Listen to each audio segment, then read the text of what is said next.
लिए चलते हैं उत्तर प्रदेश और दिखाते हैं अपराधियों के खिलाफ योगी का एक्शन।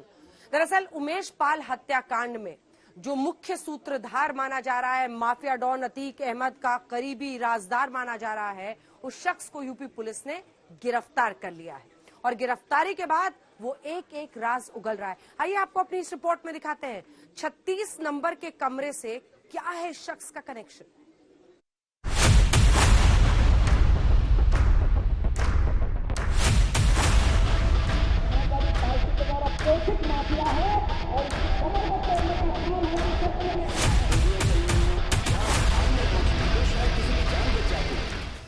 इस जघन्य हत्याकांड ने उत्तर प्रदेश की राजनीति में भूचाल ला दिया, क्योंकि कातिलों के खूंखार गिरोह ने प्रदेश की कानून व्यवस्था को खुली चुनौती दे डाली।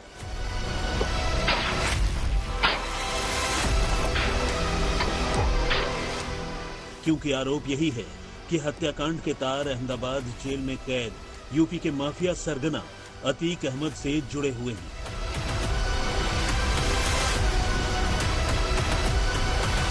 माफिया को मिट्टी में मिला देंगे। सरकार किसी है दखलत में हो, ये माफिया है, इनको मिट्टी में मिलाने का काम करेंगे। अपराधी आप लोग हैं, अपराधी को भी दूर करो। गवाह है उसकी हत्या हो जाए, अधिवक्ता की हत्या हो जाए, सुरक्षा जो कर्मी थे उनकी हत्या हो जाए, और आखिरकार पुलिस क्या करी उत्तर प्रदेश में। और अगर समय पर इलाज मिल जाता जहां अस्पताल में पहुंचे हैं तो शायद किसी की जान बच जाती। आखिरकार ये सरकार कर क्या रही है? ये डबल इंजन काम हो रहे हैं। इसी जेल में बंद अतीक ने रची हत्या की साजिश। प्रयागराज में उमेश पाल की हत्या की साजिश इसी साबरमती सेंट्रल जेल में बंद अतीक अहमद ने रची, जो अहमदाबाद से 1220 किलोमीटर दूर प्रयागराज में रची गई। उसने 2 लोगों को इसका काम सौंपा, जो कि अतीक के भाई अशरफ को मिलने के लिए जेल में पहुंचे और पूरी तरीके से इस हत्या को अंजाम दिया।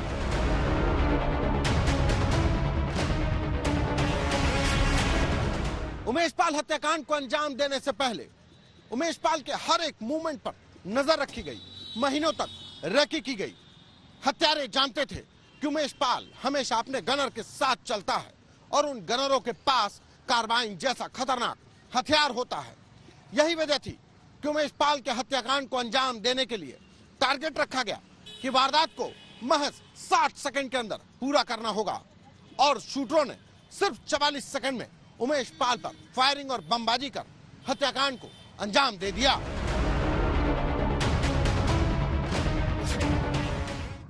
अतीक अहमद अहमदाबाद की जेल में बंद है, कत्ल प्रयागराज में हुआ, तो मर्डर का ये खेल आखिर कैसे खेला गया? क्या है जेल से हत्या वाली इस खेल की inside story? Uttar Pradesh police और एसटीएफ की कई टीमें हत्याकांड को अंजाम देने वाले कातिलों को सरगर्मी से तलाश रही हैं। हत्या में शामिल एक आरोपी पहले ही एनकाउंटर में मारा जा चुका है, जबकि हत्या में शामिल अतीक का सबसे बड़ा राजदार सदाकत खान पुलिस की गिरफ्त में आ चुका है। ये तस्वीर सदाकत की ही है, वही सदाकत जो उमेश हत्याकांड का एक एक राज जानता है।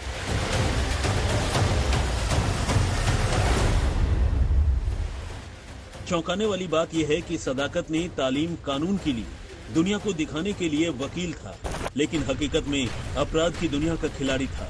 जैसे ही सदाकत की कुंडली पुलिस ने तैयार की, सदाकत ने एक एक राज तोते की तरह उगल दिया।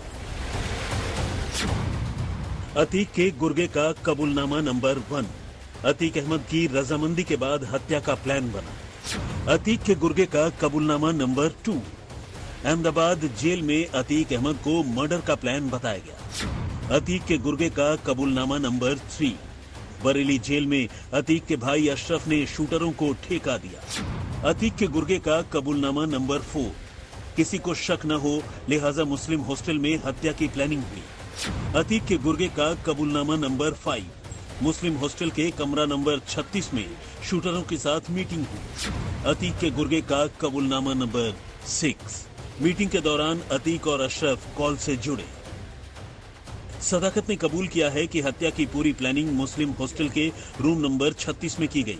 सरल शब्दों में समझे तो मुस्लिम हॉस्टल के कमरा नंबर 36 में खूनी अध्याय की पटकथा लिखी गई। ये रूम नंबर 36 है जिसपे ताला लगा हुआ है और इसी रूम नंबर 36 में रह करके सदाकत उमेश पाल हत्याकांड की साजिश रच रहा था। सदाकत खान ने पुलिस के सामने कई अहम राज उगले हैं। ये भी बताया है कि कैसे जेल के अंदर बैठे बैठे अतीक और अशरफ ने हत्याकांड का षड्यंत्र रचा। अतीक अहमद जेल में था, लिहाजा पूरी प्लानिंग के लिए सदाकत को लालच देकर अपने साथ मिलाया ताकि पुलिस को चकमा देकर हॉस्टल में कत्ल की मीटिंग की जाए।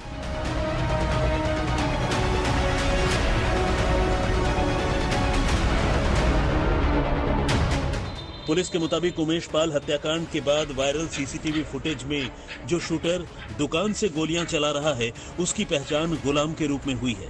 शूटर गुलाम का करीबी है सदाकत। पूछताछ में सदाकत ने कबूल किया है कि अतीक के तीसरे बेटे असद से उसकी अच्छी दोस्ती है। अब पुलिस सदाकत के कबूलनामे को सीढ़ी बनाकर हत्याकांड में शामिल एक एक चेहरे को बेनकाब करने में जुट गई है। शुरुआती जांच में ये साफ हो गया है कि रोंगटे खड़े कर देने वाले इस हत्याकांड की स्क्रिप्ट दो मकसद से लिखी गई।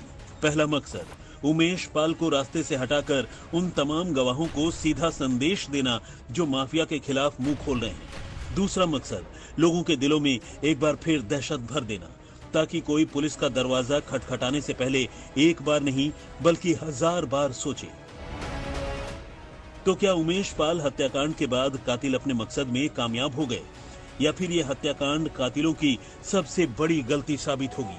क्योंकि योगी आदित्यनाथ ने कातिलों के संपूर्ण हिसाब किताब का कमिटमेंट कर दिया है। आज तक ब्यूरो। आइए आपको दिखाते हैं कैसे योगी आदित्यनाथ की माफियाओं को मिट्टी में मिलाने की सौगंध के बाद यूपी पुलिस सुपर एक्शन में आ गई है। कार्रवाई कितनी हुई है? 26 फरवरी को उमेश पाल, जो कि राजू पाल हत्याकांड में मुख्य विटनेस था, उस गवाह की हत्या के बाद क्या क्या अभी तक एक्शन हुआ है? सबसे पहले हत्याकांड में एक शार्प शूटर का एनकाउंटर, एक मास्टरमाइंड की गिरफ्तारी, दिन दहाड़े गोलियां बरसाने वाले 7 शार्प शूटर्स की पहचान कर ली है पुलिस ने।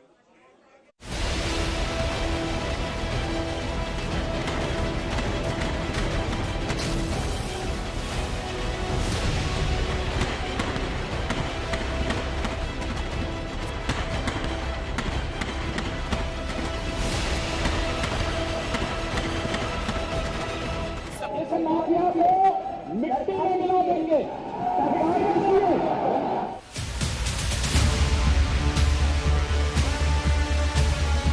यकीनन सीएम योगी की इस ललकार से उमेश पाल हत्याकांड में शार्प शूटर्स के पैरों तले जमीन खिसक चुकी होगी और ये भी तय है कि प्रयागराज के हुमनगंज में दिन दहाड़े उमेश पाल पर गोलियां बरसाने वाले शार्प शूटर्स की उल्टी गिनती शुरू हो चुकी है। 24 फरवरी को शाम 6 बजे 7 शार्प शूटरों ने उमेश पाल पर गोलियां बरसाई। 27 फरवरी की सुबह 4 बजे के करीब यूपी एसटीएफ ने एक शूटर अरबाज को एनकाउंटर में ढेर कर दिया। 27 फरवरी की शाम उमेश पाल हत्याकांड में सदाकत की गिरफ्तारी हुई और 28 फरवरी को उमेश पाल पर गोलियां बरसाने वाले 7 शूटरों की पहचान हो चुकी। इनमें अतीक अहमद का बेटा असद, बमबाम गुड्डू मुस्लिम, गुलाम, अरमान, साबिर और शाहरुख उर्फ पिंटू की तलाश की जा रही है। यानी उमेश पाल हत्याकांड के 58 घंटे बाद पहला एनकाउंटर होता है, उसके तुरंत बाद एक गिरफ्तारी होती है और 6 शूटरों को चप्पे चप्पे पर ढूंढा जा रहा है। उत्तर प्रदेश शासन के निर्देशों के क्रम में अपराध और अपराधियों के प्रति जीरो टॉलरेंस की नीति आगे भी कायम रहेगी और कानून हाथ में लेने वाले अपराधियों को किसी भी हालत में छोड़ा नहीं जाएगा।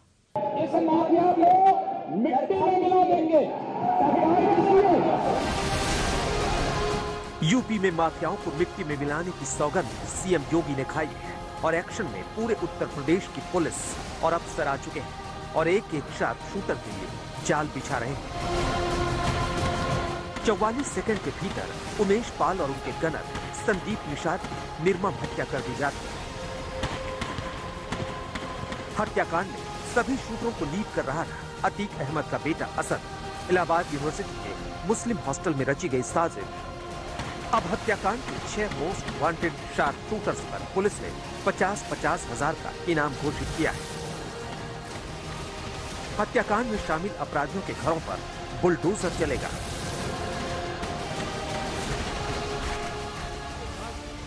उमेश पाल हत्याकांड में सबसे पहले यूपी एसटीएफ की टीम उमेश पाल हत्याकांड में शामिल शार्प शूटर अरबाज को एनकाउंटर में ढेर करती। अरबाज अतीक अहमद के बेटे असद का ड्राइवर बताया जा रहा है। अरबाज हुमनगंज के नेहरू पार्क इलाके में छुपा हुआ था। अरबाज के सीने और पैर में गोली लगी। अब पुलिस सबसे पहले हत्याकांड के एक और शार्प शूटर गुलाम मोहम्मद को तलाश रही है। गुलाम मोहम्मद का चेहरा साफ तौर पर कैमरे में कैद हुआ था। गुलाम मोहम्मद दुकान पर खड़े होकर उमेश पाल का इंतजार कर रहा था। गुलाम मोहम्मद ने दुकान से निकलकर उमेश पाल पर ताबड़तोड़ गोलियां बरसाई। गुलाम मोहम्मद की पहली तस्वीर आज तक को मिली और अब इस बमबाज को भी पहचान लीजिए। उमेश पाल हत्याकांड में शामिल इस बमबाज को भी पुलिस शिद्दत से ढूंढ रही है।